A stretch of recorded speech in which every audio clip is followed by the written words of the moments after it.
With hundreds of commercial ships falling victim to their attacks every year, Somali pirates pose a significant threat to maritime security. Records show that they even attacked American military vessels at some point in the past. But what if they decided one day to attack a submarine instead? Today we will talk about one of the hottest spots of piracy in the world, Somalia. This once peaceful piece of land that is located in the Gulf of Aden has become a real nightmare to every ship that travels into its waters in the recent decades. This includes military vessels like the US Navy ships as well, believe it or not. Such an event happened in the past.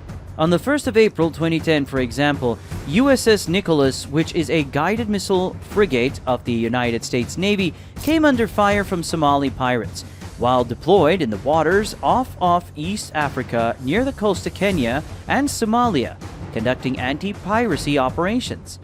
However, in this video we will focus on the possibility of attacking a US submarine. We will explore the potential outcomes of such a fatal encounter and the possibility of threatening the most advanced military might. We'll take a look at the reasons why these pirates could be motivated enough to conduct such an impossible and suicidal task, like hijacking an American submarine.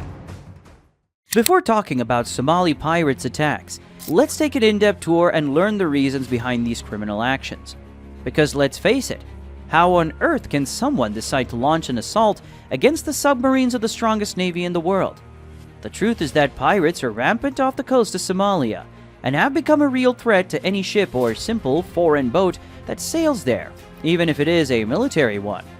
The phenomenon is not trending news. It has been happening for over many years. It has grown so rapidly and has therefore become a real source of headaches and problems. It's an issue that concerns not only the international community, but also the government of Somalia itself. To understand this better, let's look at some of the geographical, historical, and political reasons. About 20 years ago, the sea routes between Asia and Western Europe became increasingly busy. This caused a significant maritime flow, which means that the Indian Ocean has been and still being used mainly by non-Somalian boats. As a result, the region's fishing resources have begun to deplete. Pollution is on the rise, and at the same time, statistics show us that there is a bigger migration of the local population towards the coast and the sea. This situation is due to the drought, which favors the transition from a society of farmers to a society of fishermen.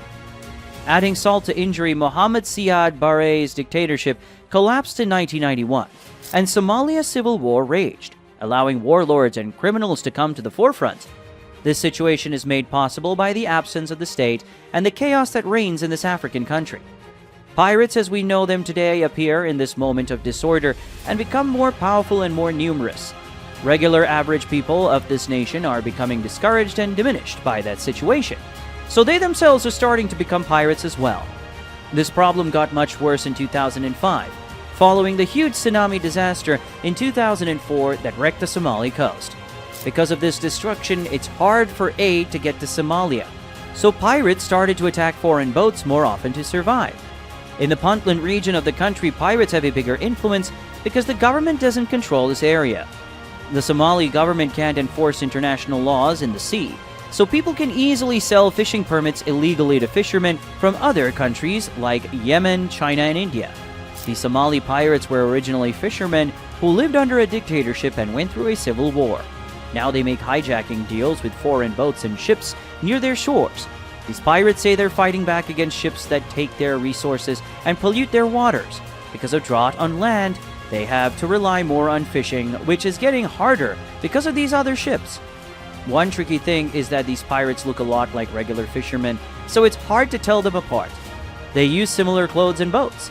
That's why they're willing to attack anything in the water, even submarines. Somali pirates usually attack their prey with a mothership that usually stays behind alongside several other boats on the front. They use rather small and fast ones and take advantage of the limited number of crew members on cargo ships. They also know how to disguise their boats as fishing or transport boats in order to avoid inspections. In most cases, pirates are not interested in the cargo transported on board, but rather in the crew's personal belongings and the contents of the emergency boxes, which may contain large quantities of money intended to pay the staff and port taxes. It also happens that pirates get rid of the crew and take the ship to a port in order to sell its cargo, and in very rare cases to transform the vessel's identity and resell it. Besides, they can call for ransoms to release the crew and the hostages. This is their usual tactic when targeting normal ships. However, the audacious nature of these pirates sometimes led them to challenge not just commercial vessels, but military ships as well. The U.S. military records show an incident such as this occurred on the night of the 18th of March 2006. The cruiser USS Cape St. George, Ticonderoga class, and the destroyer USS Gonzales, Arleigh Burke class, belonging to the Combined Task Force 150 and operating as part of an international operation in the war against terrorism and piracy, pursued Somali boats for 3 hours. There was a dhow and 2 small fishing boats which they suspected of being operated by piracy crews.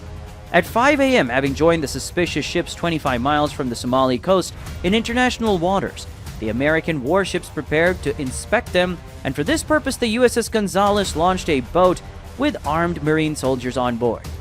Unimpressed by the power of the warships, with its 226 missiles and 36 cannons of all calibers, the Somalis brandished an RPG-7, hand grenades, and light weapons, and then opened fire. The Americans responded with force. In the unequal struggle that followed, one Somali ship was sunk and the others got captured. 1 pirate was killed in the skirmish, 12 were captured, 5 of whom were injured, while a stock of weapons was seized. In many ways, this incident was fatal from the beginning. However, this was not enough to discourage them. In fact, their crimes continued. For instance, the same year on April 4th, the Korean trawler Dongwon fell into their hands in front of the totally powerless American destroyer USS Roosevelt and Dutch destroyer D7 Provinciën, making this geographical area one of the most dangerous in the world for commercial fleets. Believe it or not, this incident was the first naval combat fought by the United States Navy in the 21st century. This example shows us how fearless these Somali pirates are, and how strong their willing is.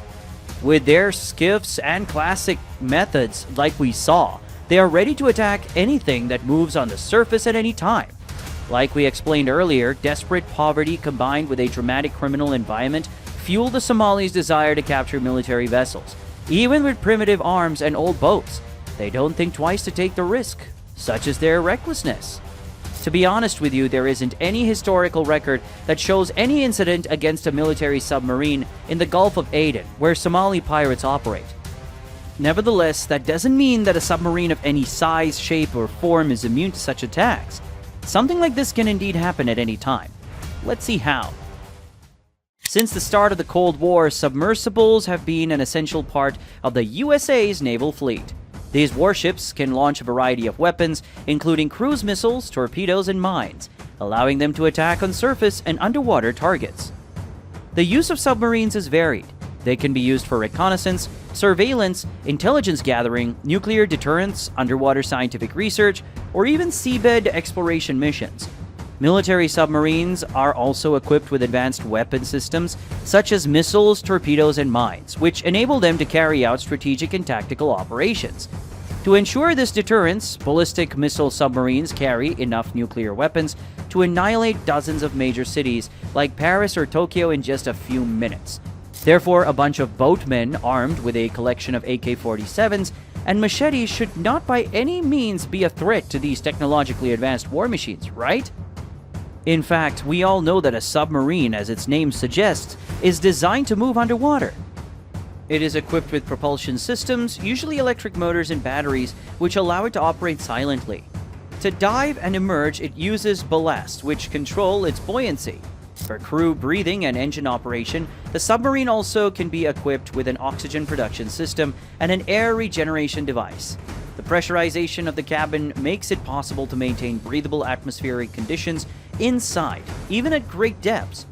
In addition, submarines are often equipped with torpedoes, missiles, and other weapons, as well as sonar systems for detection of other ships and navigation. These masterpieces also use very advanced periscopes and sonars for surface surveillance and navigation.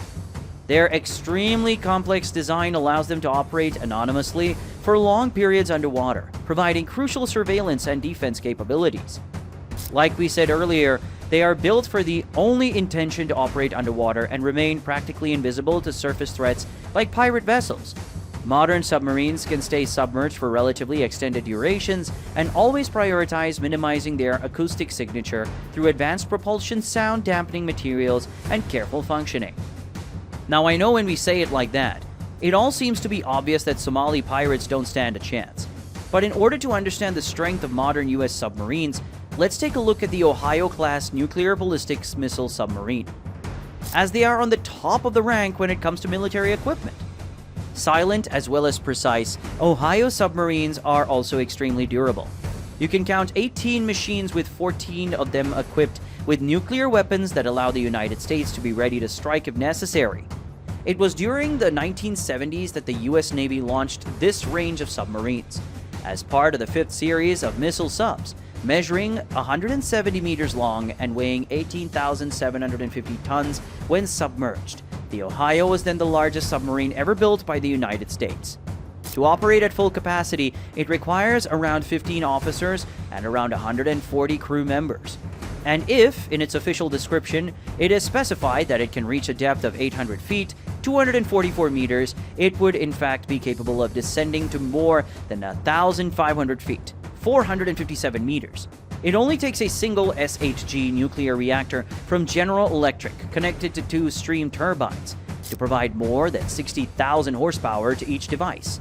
As stealthy as possible, Ohio submarines can travel at more than 30 knots submerged, or 55 kilometers per hour. As for the duration of their stay under the surface of the water, it is limited only by the supply needed for humans on board, like food and water. In addition to their nuclear equipment, the Ohio submarines have 4 torpedo tubes with a diameter of 53 centimeters. This makes them particularly dangerous and extremely versatile, while remaining very difficult to spot. On paper, all can carry up to 24 missiles, each with a maximum of 12 warheads.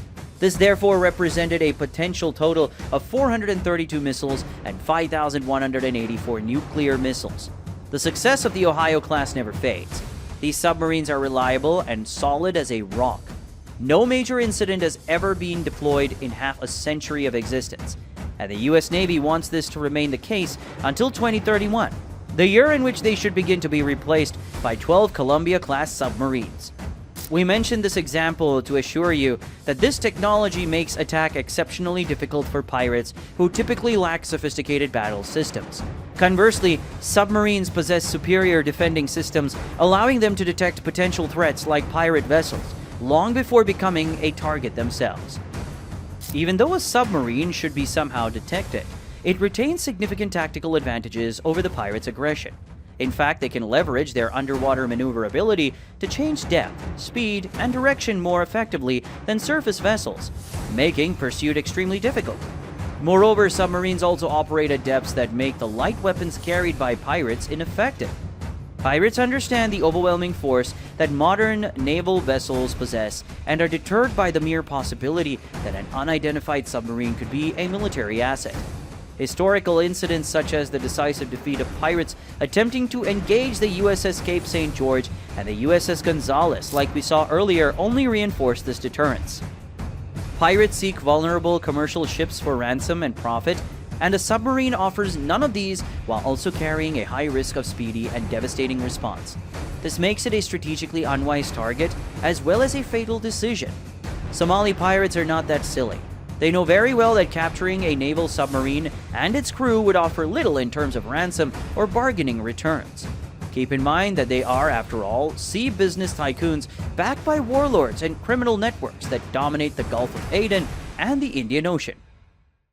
Given that pirates are not much different from simple fishermen, actions are difficult to take to reduce the problem of piracy. However, one of the actions that may be possible, and which does not involve any risk, is the dissemination of information by governments and other authorities to try to reduce the problem.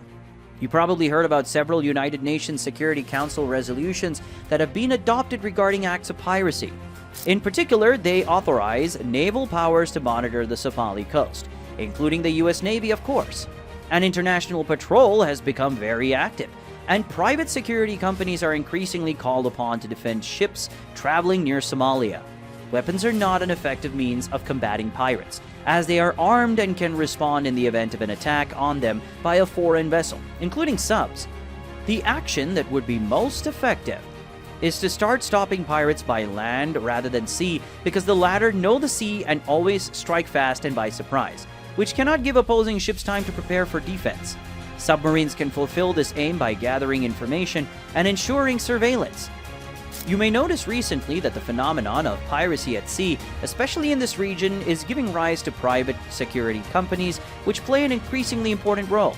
The latter provide trained men to the ships, have non-lethal means of defense, and can negotiate with insurance companies for lower costs. This option can help dealing with these groups without the need of direct clashes with armed forces.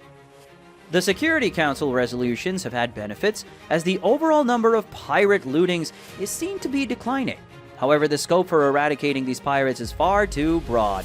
This pushes to find new ways to achieve this, especially since African countries do not have the necessary tools to tackle this modern-day piracy. Even with an up-to-date submarine technology, Somalia's 3,400-kilometer coastline, which includes the Gulf of Aden, the Guardafui Channel, and the waters of the Western Indian Ocean, is very difficult to monitor. As we come to the end of this video, we now know it's unlikely pirates would possibly attack a submarine. Unless Somali pirates are bold enough or simply crazy enough to attack a US submarine, modern subs are so stealth and technologically advanced that such an event is unlikely to happen. If you found this video interesting and entertaining, then make sure to hit that like button and leave us a comment. Your thoughts and opinions are always welcome in the comments. Please subscribe and like the video to support the channel.